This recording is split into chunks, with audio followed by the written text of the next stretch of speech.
News headline: The Chinese weapon that terrified the United States. The Taliban have shot dead 7 people, including the children, in Balkh, Afghanistan. 5 Afghan central bank employees killed by Taliban in Herat. Pakistan calls on Afghan ambassador to surrender to ISIS leader Khorasan branch. In Afghanistan, it uses the locator app to control corona. Efforts by religious leaders to lift sanctions on Iran.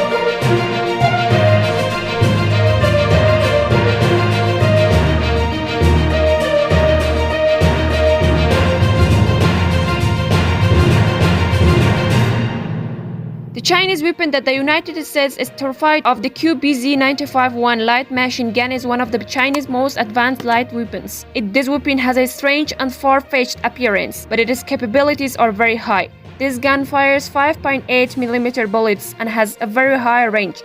This is the third largest military superpower in the world.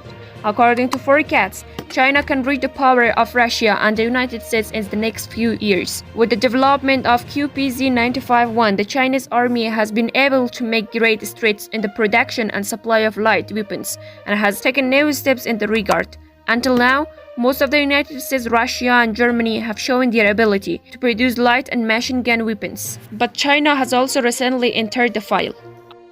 The Taliban have shot dead 7 people, including 3 children, in Balkh, Afghanistan. The Taliban have shot several civilians, including 3 children, in Balkh province. Shahzad Akbar, head of the Afghan Human Rights Commission, tweeted. He called to move harming and unacceptable. The Afghan Independent Human Rights Commission said on Thursday that the Taliban had abused 8 civilians in the village of Konga in the Shilghara district of Balkh province, killing 7 of them, including 3 children, and the Taliban have not commented. Taliban killed 5 Afghan central bank employees in Herat. Taliban insurgents have killed 5 Afghan central bank employees on the Herat Islamic Qala highway. Tariq Aryan, a spokesman for the Afghan Interior Ministry, Wahid al-Nushehr, the head of the Central Bank of Afghanistan, also confirmed this news. The Taliban have not yet commented on the incident.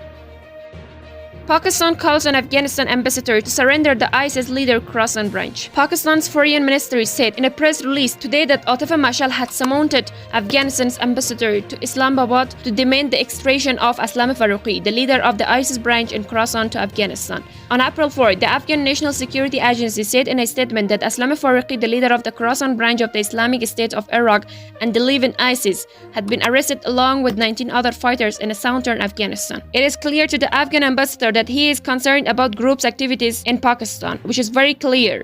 Pakistan's position on this issue had been regularly shared with Afghanistan and others.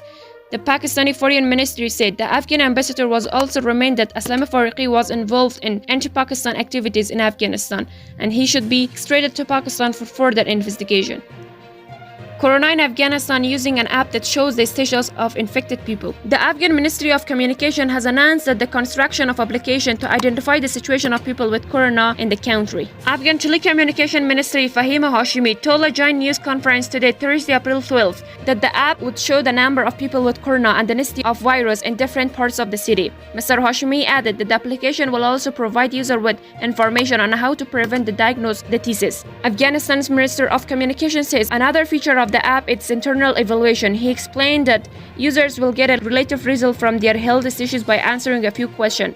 Mr. Hashimi added the diagnosis of this application is not conclusive, but it has helped to identify the health issues of individuals. Mr. Feroz said that the next 3 days, Darlaman Palace will be used as 300-bed center of corona patents, and Kabul University's girls and boys dormitory will also become a quarantine center of suspects.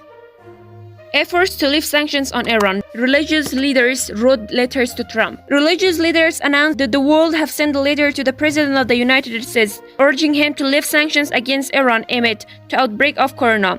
Trump continues to resist international calls for lifting sanctions on Iran to counter corona. This is while the U.S. ambassador to Lebanon emphasized the boycott of Hezbollah and Iran, even with corona.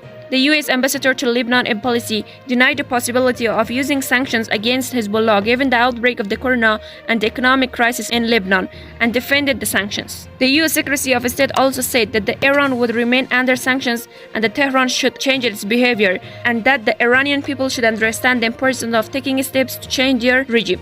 Thanks for watching our video till to the end. If you want to support us, don't forget to subscribe our channel. God bless you.